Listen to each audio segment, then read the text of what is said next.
6장 4절에서 12절까지입니다.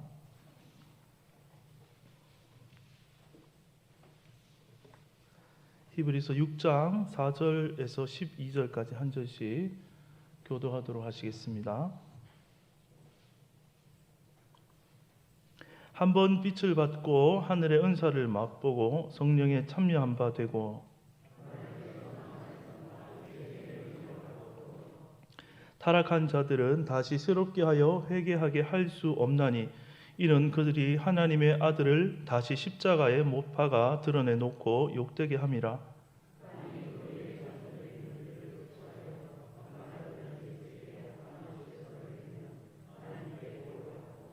만일 가시와 엉겅퀴를 내면 버림을 당하고 저주함에 가까워 그 마지막은 불사름이 되리라.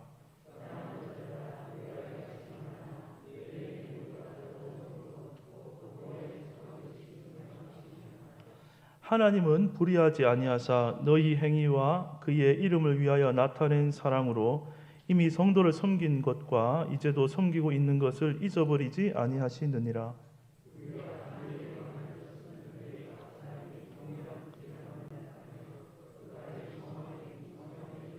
12절 함께 보겠습니다. 게으르지 아니하고 믿음과 오래 참음으로 말미암아 약속들을 기업으로 받는 자들을 본받는 자 되게 하려 것이니라. 아멘. 저는 은혜 가운데 휴가를 한 2주 앞이지만 잘 다녀왔습니다. 교육자실 이렇게 들어와 보면은 휴가를 다녀온 자와 기다린 자 표정이 많이 다르다는 것을 제가 느꼈습니다. 그들도 휴가 가면 아마 시간이 금방 갈 것이고 곧 돌아올 것입니다. 그래서 제가 휴가를 가니까 정말 좋았는데 시간이 정말 빨리 가더라고요. 1년에 한 번 있는 휴가 너무 짧구나 이런 생각이 들면서 역시 예수님만이 영원한 소망이다 이렇게 믿고 또 믿음 가운데 지금 여름 마지막을 보내야겠다 이렇게 다짐하고 있습니다. 우리 옆에 분하고 이렇게 한번 인사하면 좋겠습니다. 예수님만이 영원한 소망입니다. 이렇게 한번 인사하면 좋겠습니다. 네, 아멘. 제가 지난번 히브리서 말씀 전할 때 그 내용이 무엇이었냐면 그리스도의 도의 처벌을 버리고 완전한 대로 나아가라 그렇게 이 주제를 가지고 말씀을 전했었습니다. 즉 신앙 안에서도 어린아이의 신앙이 있다고 말씀드렸습니다. 어린아이 같은 신앙은 여러분 어떤 신앙입니까? 핵심적으로 얘기하면 하나님과 주변의 이웃 성도를 먼저 생각하고 중심이 거기에 가 있는 것이 아니라 내게 좋은 것, 나 중심의 것을 먼저 이렇게 찾는 그런 신앙이 어린아이 신앙이라고 말씀을 드렸습니다. 하나님을 알고 또 십자가의 은혜도 경험했지만 여전히 삶 가운데 또 신앙의 그 여정 가운데 자기 중심성이 많이 남아 있다. 그것이 어린아이 신앙입니다. 그런데 반면 장성한 자의 신앙은 어떤 신앙입니까? 젖을 먹는 것이 아니라 단단한 음식을 먹고 소화하는 자들이다. 이렇게 히브리서에서 표현했습니다. 즉 나의 생각과 나의 의도와 나의 마음이 하나님처럼 높아지고자 하는 이러한 옛사람으로부터 지금 나온 것인지 아니면 십자가를 통해서 나 옛사람이 그런 이기적인 사람이구나를 보고 성령 안에서 나오는 것인지 그것을 때마다 구분하며 분별할 수 있는 자. 그래서 깨어 있는 자. 그래서 이 하나님의 은혜 가운데 깨어 있는 자가 장성한 자라고 말씀을 드렸습니다. 또 예수님은 이 땅에 오셨는데 멜기세덱 제사장, 영원한 제사장이라고 했는데 그 뜻이 의의 왕이라고 말씀을 전했습니다. 자기를 위해서 사신 것이 아니라 예수님이 이 땅에 오셔가지고 온전히 우리를 위해서 다 사셨죠. 그래서 의의 왕, 의로운 왕이라는 말은 다 높은 자리에 앉아가지고 너 잘했다 못했다 심판만 하고 정죄만 하는 것이 아니라 정말 의로운 왕은 백성을 용서하고 사랑하고 격려하고 세우고 자비를 베풀고 또 그들의 필요를 공급하고 돌보는 것이 그 역할을 잘하는 의의 왕, 그분이 바로 예수님이시다. 그런 말씀도 전했습니다. 그러므로 우리가 완전한 대로 나아간다는 말은 이런 우리를 사랑하시는 의의 왕 앞에 예수님께 나아간다, 그런 말씀이 되었습니다. 그래서 우리가 맺을 수 없는 그 하늘의 열매가 우리 속에서 맺혀지는데, 그것이 또 성령의 열매이고 결국은 그것은 하나님을 사랑하는 것과 이웃을 사랑하는 것으로 드러나게 되는 것이죠. 바울은 이런 복음의 내용들, 지금 제가 말씀드린 예수 믿는 것이 단순한 것이 아니라 이렇게 하나님으로부터 계속 좋은 것을 받는 것이고 누리는 것이고 또 더 단단한 신앙으로 장성한 자 신앙으로 갈 수 있는 그 찬란한 그 좋은 복음 안에 들어서면 가는 길, 얼마나 좋은 영적으로 좋은 길임이 있음에도 불구하고 이것을 보지 못하고 있는 히브리 성도들을 보니까 마음이 안타까운 것이죠. 여전히 어린아이 신앙에 머물러서 네가 높냐 내가 높냐 이렇게 싸우고 있는 것을 볼 때 안타깝다는 말입니다. 또 뿐만 아니라 이들은 어떤 형편이 있습니까? 로마로부터 예수 믿는 자들을 다 핍박에 들어가고 있죠. 핍박을 받고 있죠. 예수 믿는 것 때문에 핍박을 받습니다. 또 그런 와중에 옆에서 유대주의자들이 어떻게 유혹합니까? 야, 그렇게 핍박 받으면서도 예수님 붙들고 있을래? 그러지 말고 이 핍박이 없는 전통적인 구약의 베이스를 둔 이 유대교로 넘어와라. 할례 받고 율법 지키고 나라에서 인정하고 핍박 없는, 그렇게 하나님 섬기면 되지 않느냐, 이런 유혹도 받고 있는 것이죠. 그러니까 바울이 보니까 이 히브리서를 쓰면서 이 받는 성도들 보니까 너무나 마음이 안타까운 거예요. 신앙에 지금 뿌리도 약하지, 유대인들의 유혹도 있지, 또 그 로마로부터 핍박도 받지. 그러니까 이제 이 구구절절 쓰고 있는 것이 이 히브리서입니다. 오늘 계속해서 말씀을 살펴보도록 하겠습니다. 4절에서 6절 말씀에 보면 강하게 지금 경고하고 있습니다. 4절입니다.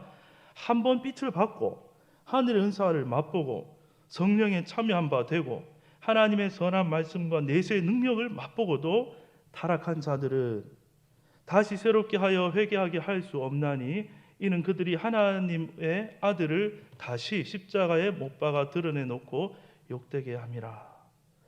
이 구절이 상당히 논란과 어려움이 있는 구절입니다. 사실 이 구절이 왜 이렇게 논란이 있을 수 있냐면, 사람이 한번 구원받고 다시 그 구원에서 탈락할 수 있느냐 이렇게 질문을 던지면서 접근하면 이 구절이 이제 해석이 아주 많아질 수가 있고 싸울 수 있는, 논란이 될 수 있는 난해 구절 중에 하나입니다. 그러나 우리는 그런 논란보다도 이 히브리서를 쭉 써내려가는 문맥상에서 바울이 이 히브리 성도들에게 이 말을 하는 의도를 파악하고 바울의 마음의 진리를 파악하는 것이 더 중요합니다. 히브리 성도들을 향한 이 바울의 이러한 강한 경고는 오히려 역으로 사랑이 담겨있는 경고입니다. 사랑. 그들을 비난하거나 너 그러면 탈락한다, 구원에서 비난하고 정죄하려고 하는 그런 경고가 아니라는 것이죠. 또 우리가 생각해 볼 것은, 처음 예수님에 관한 복음을 듣고 또 성령의 마음의 조명을 받아서 그 하나님의 은혜를 체험하는 것, 그래서 생명의 말씀을 경험하고 내 속에서 하나님의 이 은혜와 생명을 누리고 사는 것, 이 길 말고는 다른 구원의 길이 없다라는 그런 말씀이 되겠습니다. 예수 믿고 성령 받아 하늘의 은혜를 누리고 있는 것이 구원의 전부인데 이거를 너희들이 지금 흔들려서 버리면 어떻게 구원받겠느냐, 그런 뜻이 담겨져 있는 것이죠. 그러니까 너희들이 신앙도 약하고 유혹도 받고 핍박도 받지만 끝까지 이 예수 믿는 이 신앙을 붙들라는 그러한 애타는 바울의 마음이 이런 경고로 나오는 것입니다. 그리고 이어서 7절과 8절에서는 바울이 이런 비유를 듭니다. 비유를 통해서 말씀하는데 7절을 보겠습니다. 땅이 그 위에 자주 내리는 비를 흡수하여 밭 가는 자들이 쓰기에 합당한 채소를 내면 하나님께 복을 받고, 만일 가시와 엉겅퀴를 내면 버림을 당하고 저주함에 가까워 그 마지막은 불사름이 되리라. 땅에 관한 비유를 하고 있는데요. 한 땅에서는 뭐가 납니까? 채소가 이렇게 납니다. 그렇죠? 우리 먹을 수 있는 좋은 채소가 나고, 한 땅에서는 가시와 엉겅퀴를 내고 있습니다. 그 차이가 무엇입니까? 채소가 나는 밭에는 어떻게 했습니까? 자주 내리는 뭐를 흡수했다고요? 비를 흡수했다. 비는 어디서 내립니까? 그러면 너무 쉽죠. 비는 하나님까지 가면 너무 빨리 앞서간 것이고 비는 어디서 내립니까? 땅이고 상대적으로 비는 하늘에서 내리죠. 이거 맞습니다. 하나님이 내려주시는 것을 의미해요. 여기서는. 그러니까 하늘에서 내리죠. 하나님 주시는 것. 즉 너희들이 이 사람은 밭인데 복음의 말씀을 우리가 하나님 주시는 그 은혜와 진리의 말씀 자꾸 받고 하면 자 밭이 어떻게 됩니까? 비를 많이 흡수하면 딱딱하고 힘든 흙이 아니라 부드러워지겠죠. 부드러운 흙이 됩니다. 그러면 밭 가는 자들이 와서 야, 이 흙 참 일하기 부드럽네 하면서 일을 한다는 것이죠. 다루기가 쉽다는 것입니다. 여기서 밭 가는 자는 누구를 말합니까? 우리 인생의 농부가 되신 하나님을 의미합니다. 우리가 복음의 말씀을 자주 듣고 자주 받고 은혜를 자주 받아서 우리 자신을 부드러운 채로 하나님께 드리면 우리 인생을 다루시는 농부이신 하나님께서 야, 이 밭을 통해서 하나님 원하는 열매를 맺는다는 것입니다. 자, 여러분은 농부입니까? 밭입니까? 너무 쉬운 설명이죠. 졸음이 올 것 같아서 쉬운 설명하니까 옆 사람 눈치 보지 마시고 대답하셔도 됩니다. 우리는 농부입니까? 밭입니까? 네, 밭입니다. 자, 밭이 있는데 여러분이 밭인데 자, 밭이 원하고 생각하는 열매를 내는 게 합당한 채소일까요? 아니면 농부가 원하시는 채소를 내는 게 합당한 채소일까요? 농부가 원하는 게 밭에서 나와야 합당한 것이죠. 그렇죠? 농부가 원하는 게 합당한 채소다. 본문이 그렇게 얘기합니다. 그런데 만약에 이 밭이 야, 나는 하늘로부터 오는 비를 이제부터 거부하겠어. 이렇게 밭이 그렇게 만약에 생각하고 비를 거부해요. 자주 내리는 비를 난 거부하고 자기 스스로 뭔가를 내가 생각한 채소, 내가 생각한 열매를 한번 맺어보겠다 하면은 8절에 보니까 무엇과 무엇이 나온다고 되어 있습니까? 가시하고 엉겅퀴가 나오는 거예요. 그렇죠? 자주 내리는 비를 흡수를 잘 하는 사람은 합당한 채소를 내는 인생이 있지만 그 은혜를 거부하고 자기가 내려고 하면 자기는 좋은 열매라고 내놓는데 찔리는 가시와 엉겅퀴만 자꾸 만드는 인생이 된다는 것입니다. 우리 모두는 하나님의 밭입니다. 밭은 스스로 할 수 있는 것이 아무것도 없습니다. 농부가 씨를 뿌리면 그 씨를 받는 것이고 농부가 하늘로부터 비를 내리면 비를 받는 것입니다. 그러면 밭에서는 그 은혜로 인해서 저절로 열매가 맺히는 것이죠. 그것이 순적한 인생이고 하나님 기뻐하신 열매가 나타나는 것입니다. 그런데 하나님을 떠난 우리는 자꾸 위를 쳐다보는 것을 잊어버려요. 그 하나님이 주시는 은혜를 잊어버립니다. 거저 주시는 하나님의 은혜에 관심을 두기보다는 내가 내 인생에서 내가 원하는 뭔가를 자꾸 마음에 품고서 그것을 향해서 달려가는 것이죠. 그러면 우리 삶은 계속해서 가시와 엉겅퀴를 내게 되어 있습니다. 그래서 구약 성경에도 보면 아브라함이 하나님께서 약속을 하셨죠. 아들 주겠다 약속했는데 하나님 끝까지 바라보고 있냐고 가는 긴 여정이 있는데 중간에 어떻게 했습니까? 하나님 앞에 좋은 것 내놓겠다고 누구를 낳았습니까? 이스마엘, 자기 죄로 이스마엘을 딱 냈는데 오히려 그것이 하나님을 찌르고 또 사람들을 찌르는 엉겅퀴와 가시가 된다는 것을 우리가 보게 됩니다. 바울은 이러한 밭의 비유를 통해서 너희들이 다시 전적인 이 복음은 다 받는 것이다. 은혜다. 전적인 하나님의 은혜를 받는 복음의 자리로 다시 돌아오라. 예수 그리스도 붙들어라. 예수님 안에서 우리가 모든 것을 받는다. 예수를 붙들어라. 그 얘기를 하고 싶은 것입니다. 그리고 9절에 보면 이제 조금 태도를 변화시킵니다. 부드럽게 격려합니다. 9절입니다. 사랑하는 자들아, 자 우리가 이같이 격하게 말하나 이같이 말하나 너희에게는 이보다 더 좋은 것 곧 구원에 속한 것이 있음을 나 확신한다. 이렇게 얘기하는 것이죠. 내가 앞에서는 너희들 보니까 너무 답답해가지고 내가 강하게 얘기했긴 했는데 나는 너희 속에 그래도 복음을 너희들이 받았고 믿었고 또 구원이 있음을 나 확신하고 있다. 격려하는 것입니다. 그러면서 또 그들이 성령 안에서 지금까지 행한 일들을 또 칭찬하고 격려합니다. 10절에 보시면 하나님은 불의하지 아니하사, 이 하나님 의롭단 말이죠. 하나님 의로우셔서 너희들이 그 행위와 그의 이름을 위하여 나타낸 사랑으로 이미 성도를 섬긴 것과 이제도 섬기고 있는 것을 잊어버리지 아니하시느니라. 이 말은 너희들이 핍박과 고난 속에서도 성령을 따라 살려고 하고 또 서로 사랑하며 섬긴 것을 하나님 다 지금 또 보고 힘든 중에서도 한 거 알고 계신다. 하나님께서는 불의치 않고 의롭다 하는 것은 하나님께서 자녀된 너희들을 지금도 눈동자같이 지켜보시고 인도하고 있고 보살피고 있다. 너희들이 이것을 좀 보았으면 좋겠다. 이렇게 부드럽게 격려하고 있는 것입니다.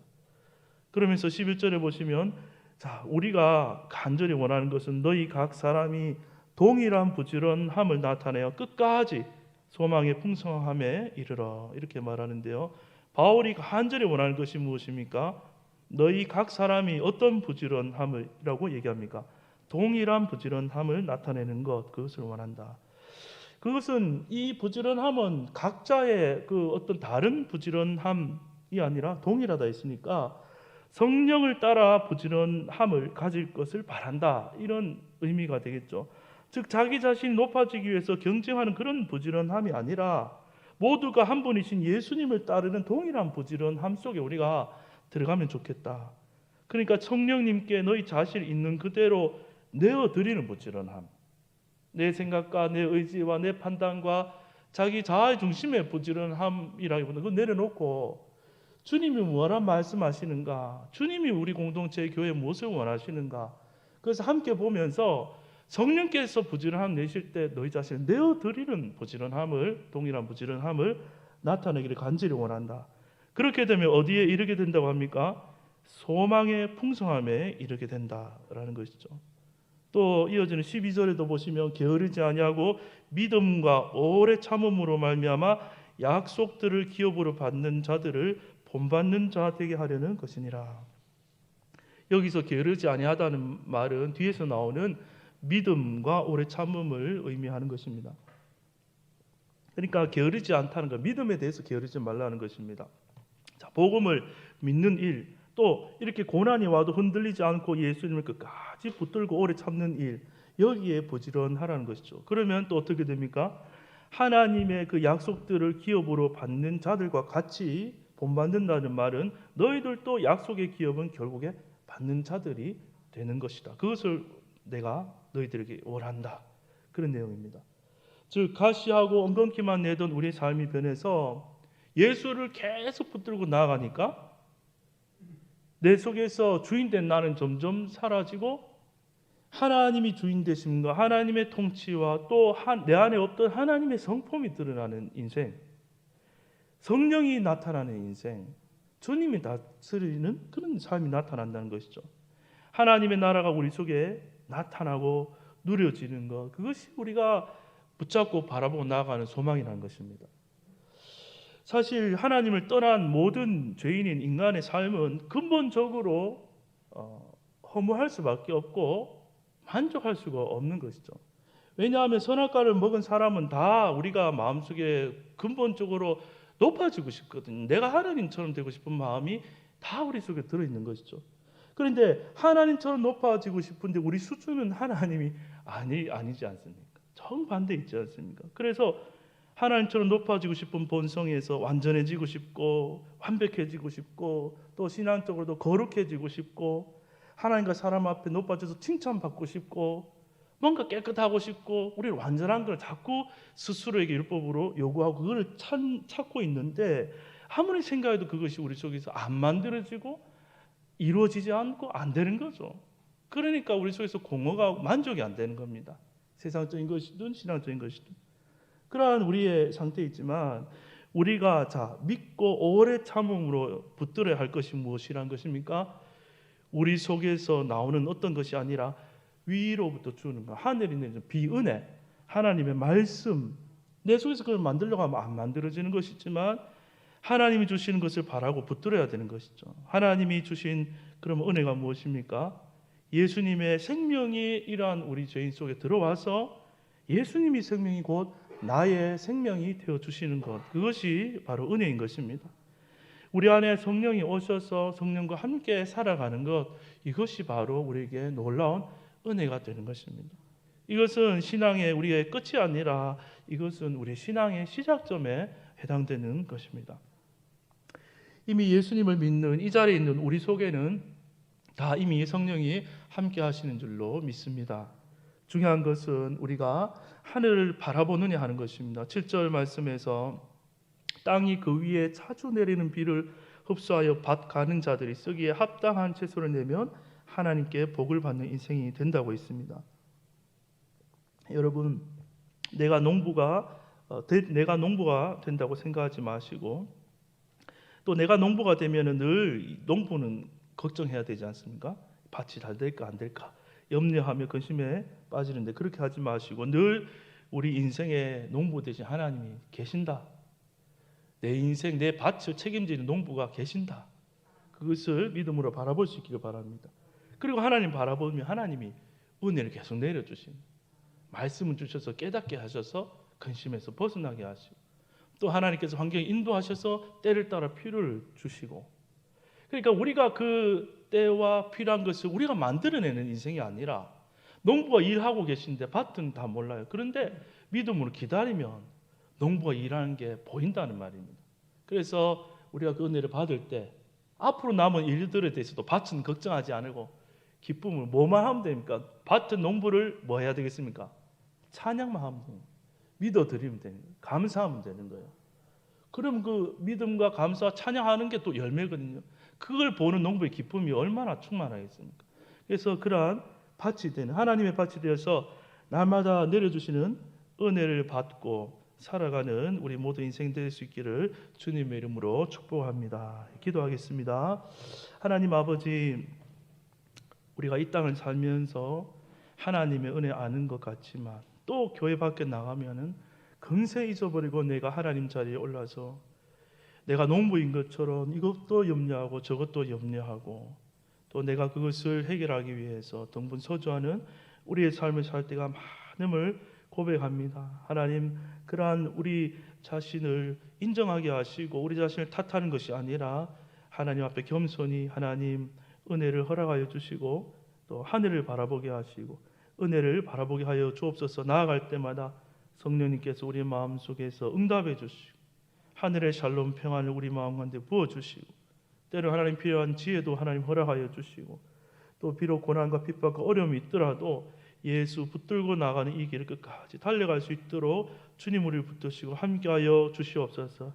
그래야 할 때 이 땅에 살아가는 잠시 사는 이 세상이지만 참 믿음으로 삶으로 기쁨을 누리고, 또 하나님 다시 오시는 그날에 우리 인생을 통하여 우리가 원하는 열매 내어 놓는 것이 아니라 하나님이 원하시는 열매를 많이 주님께 영광 돌리는, 감사할 수 있는 우리 인생 되도록 축복하여 주시옵소서.